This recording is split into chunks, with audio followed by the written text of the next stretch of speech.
दोस्तों इस एपिसोड के अंदर हम देखेंगे कि भूत दो तरह के होते हैं, अच्छे या बुरे, और ये भी कि बाइबल मुकद्दस इनके बारे में क्या कहती है। इससे पहले कि हम ये देखें, हम देखेंगे कि इस तस्वुर का आगाज कहां से हुआ।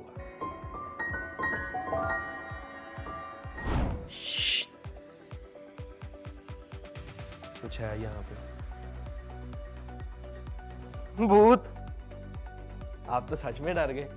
वैसे एक बात बताएं, क्या आपने कभी भूत देखे? अब आप बोलेंगे हाँ हमने देखे, मूवीज में, ड्रामाज में, कार्टून्स में। अरे नहीं भाई, रियल की बात कर रहा हूँ। क्या आपने कभी रियल में भूत देखे हैं? क्या भूत होते भी हैं? दोस्तों आज के एपिसोड में हम देखेंगे कि क्या भूत होते हैं, लेकिन इससे पहले हम देखेंगे इनकी हिस्ट्री भूतों के बारे में क्या कहती है। लोक दास्तानों के अंदर भूत को मुर्दा शख्स की रूह या किसी जानवर की रूह के तौर पर पेश किया जाता था, और फिर यह भी तस्वुर किया जाता था कि ये उन्हीं की तरह चल फिर सकते और नजर आ सकते हैं। दोस्तों पुराने कल्चर्स के अंदर बहुत से कल्चर ऐसे थे जो बाद में आने वाली जिंदगी पर यकीन रखते थे, और उनका ये भी मानना था कि ये कुछ मकामात और कुछ लोगों को परेशान कर सकती हैं, और इसी के दौरान इनके साथ राब्ता रखने के लिए मुख्तलिफ रसूमात अदा की जाती थी। दोस्तों पुराने दौर के अंदर मेसोपोटामिया के लोग 3000 कबल अज़ मसीह में भूतों पर यकीन रखते थे, और इसी तरह पुराने दौर के मिस्री भी 2500 कबल अज़ मसीह में बाद की ज़िंदगी पर यकीन रखते थे, जिसमें भूतों को अपने वजूद को बरकरार रखने के लिए रिज़्क़ और नजरानों की ज़रूरत होती थी। इसीलिए तो फ़िरौन अपने मकबरों के अंदर ढेर सारी चीज़ें रखते थे। इसी तरह 1500 कबल अज़ मसीह में हिंदू मत और बुद्ध मत मज़ाहब के मुताबिक दूसरा जन्म, कर्मा और स्पिरिट्स जैसे तस्वुरात को मुतारिफ करवाया।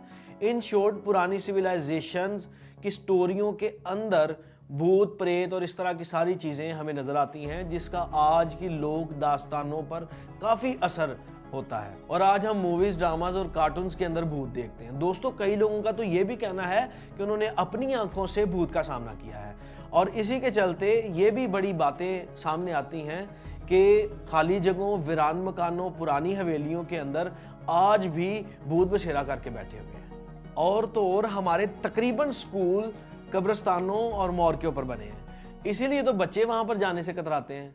जब उसे हॉस्पिटल ले जाया गया और उसका होश वापस आया तो उसने अचानक से स्वीडिश भाषा बोलनी शुरू कर दी। इसकी मृत्यु हुई स्टारवेशन और एक्यूट डिहाइड्रेशन की वजह से, यानी कि खाने और पानी की सख्त कमी की वजह से।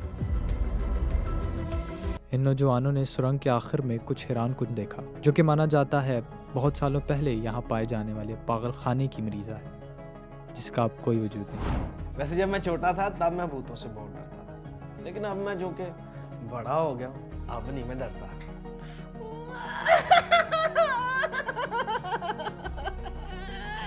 अरे यार आशिर, ये क्या यार, ये कैसा प्रैंक है? सॉरी गाइस, ये हमारे लाइट वाले भाई थे। वैसे दोस्तों बुरी रूहें होती हैं और बहुत से लोगों की लाइफ पे ये इफेक्ट भी कर रही होती है। खैर दोस्तों मजाक एक तरफ, बुरी रूहें हकीकत में एग्जिस्ट करती हैं और बहुत से लोगों को डिस्टर्ब भी कर देती हैं, उन पे असरअंदाज भी होती हैं। इसी को सोचते हुए मेरे जहन में बहुत से सवाल आए और मैंने आपको दी दावत। आपने मुझे हमेशा की तरह मायूस नहीं किया, बहुत से सवाल भेजे। उन्हीं सवाल को लेकर चलते हैं हमारे बाइबल एक्सपर्ट की तरफ और उनसे पूछते हैं कुछ सवाल के जवाब। हेलो अदील भाई, कैसे हैं आप? जी मैं बिल्कुल ठीक हूँ, आप कैसे हैं? जी खुदावंद का बड़ा फजल है, मैं बिल्कुल ठीक हूँ। हमारे पास आज पहले की तरह कुछ और सवालात हैं जिनके जवाब देने के लिए आप रेडी होंगे? जी जी बिल्कुल, आपके सवालों के जवाब देने के लिए तो हम यहाँ पे आए हैं। आप सवाल पूछें प्लीज़। तो ये रहा स्क्रीन पर पहला सवाल कि क्या भूत दो तरह के होते हैं, अच्छे या बुरे? बाइबल मुकद्दस के मुताबिक जिन या भूत नहीं होते, बल्कि बुरी अरवाह होती हैं या बुरी रूहें होती हैं। ज़ैलुतीस भाई, आपके ख्याल के मुताबिक मौत के बाद क्या होता है? इंसानी मौत के बाद हम बतौर ईमानदार हमेशा की ज़िंदगी में दाखिल हो जाते हैं, ना कि भूत बन के भटकते फिरें। जी हाँ, बिल्कुल सही कहा आपने। तो फिर वो जिन और भूत कैसे हुए? पुरानी सकाफ़तों के मुताबिक वो लोग जिनकी ज़िंदगी का कोई मकसद अधूरा रह जाता था, उनकी रूहें भटकती रहती थीं और वो जिन या भूत बन जाते थे, जबकि ईमानदारों की ज़िंदगी में तो कोई ऐसी बात है ही नहीं। इसलिए बाइबल मुकद्दस के मुताबिक जिन या भूत नहीं होते, बल्कि सिर्फ बुरी रूहें होती हैं। जी जी दिल भाई, मैं आपकी बात से बिल्कुल एग्री करता हूँ कि यीशु मसीह ने हमारे लिए ज़िंदगी और निजात का रास्ता खोल दिया है। अब हम मरने के बाद बिल्कुल आसमान की बादशाही में दाखिल हो जाते हैं। तो अगला सवाल ये है कि क्या बदरूहें खुदा पर ईमान रखती हैं, और क्या उस पर ईमान रखने के सबब वो अच्छी रूहें बन जाती हैं? बड़ा ही इंटरेस्टिंग सवाल है आपका।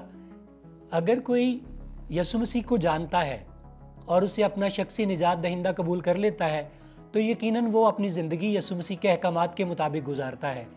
और जो यीशु मसीह के कलाम के मुताबिक ज़िंदगी गुजारता है वो कभी भी बुरी रूह नहीं बन सकता, चूँकि बुरी रूहें वही हैं जो उसके कलाम को रद्द करती हैं और अपनी मर्ज़ी को पूरा करती हैं, वही अरवाह बुरी रूहें बनती हैं। लेकिन जो उसके कलाम के मुताबिक ज़िंदगी बसर करते हैं वो तो कभी बुरी रूहें नहीं बन सकते। जैसा कि हमने पहले क्लियर किया कि बुरी अरवाह भी यीशु मसीह को जानती तो हैं, और वो जानती हैं कि वो खुदा का बेटा है, लेकिन वो यीशु मसीह को अपना शख्सी निजात दहिंदा कबूल नहीं करती। ईमानदार जो यीशु मसीह को अपना निजात दहिंदा कबूल करते हैं वही हकीकी ईमानदार हैं।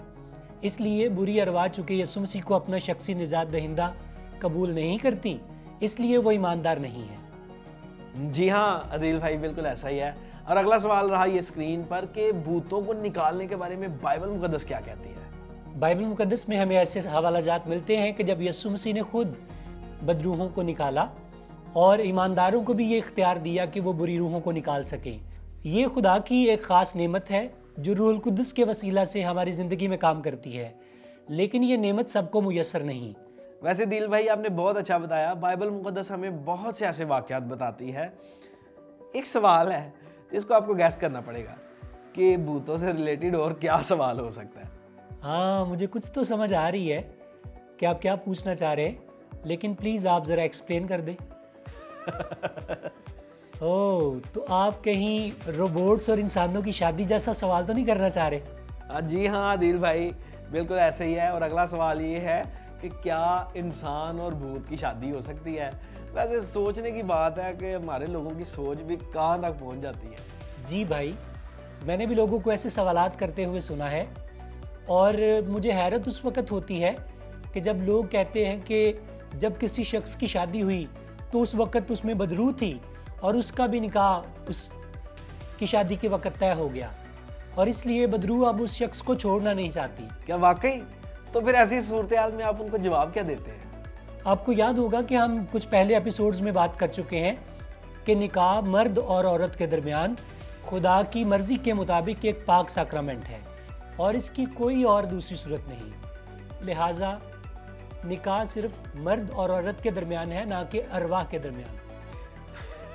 वैसे बात तो ठीक है, ये दुनियावी तौर पे भी एक नॉनसेंस सी बात लगती है कि कोई इंसान किसी भूत से शादी कर ले।